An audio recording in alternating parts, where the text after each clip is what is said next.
Grüßt euch miteinander. Ja, was habe ich wieder da? Ein Spezi. Und in dem Video möchte ich einfach mal Dankeschön sagen für so viele Likes und so viel Anschauen für unsere erste Cola Mix Session vom Rainer und von mir. Und wir haben die zweite aufgenommen bereits und sie wird irgendwann demnächst online gehen und ich glaube, die Folge, die wird genauso lustig.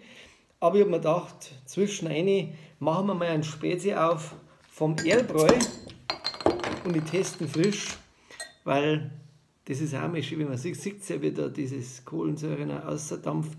Frisch ist er aus dem Kühlschrank gekommen, der Erlbräu. Und jetzt schenken wir mal ins Glas rein. Das ist das eine. Ah, wunderbare Farbe.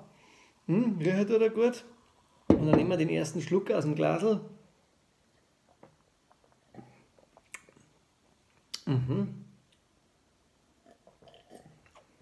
Ja, ein sehr süffiger Spezi, würde ich sagen.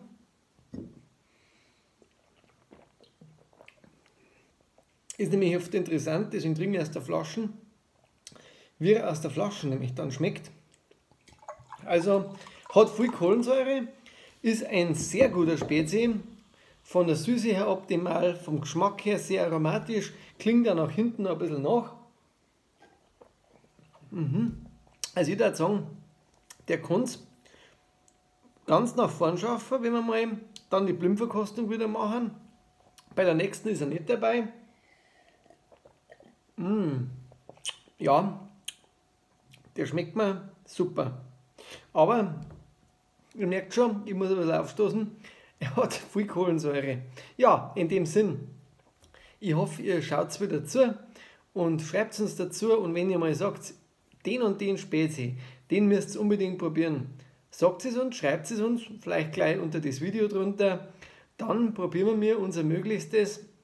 Vielleicht könnt ihr uns auch unterstützen, speziell Spezi-Sorten, vielleicht, die wir in Bayern, im den oberbayerischen Raum nicht so kriegen. Einfach einmal Bescheid geben, wo man die kriegen darf vielleicht. Und dann nehmen wir den gern in unseren nächsten Tests mit auf. Also in dem Sinn, Dankeschön und im Sommer, was kann man da am besten trinken außer einem Bier?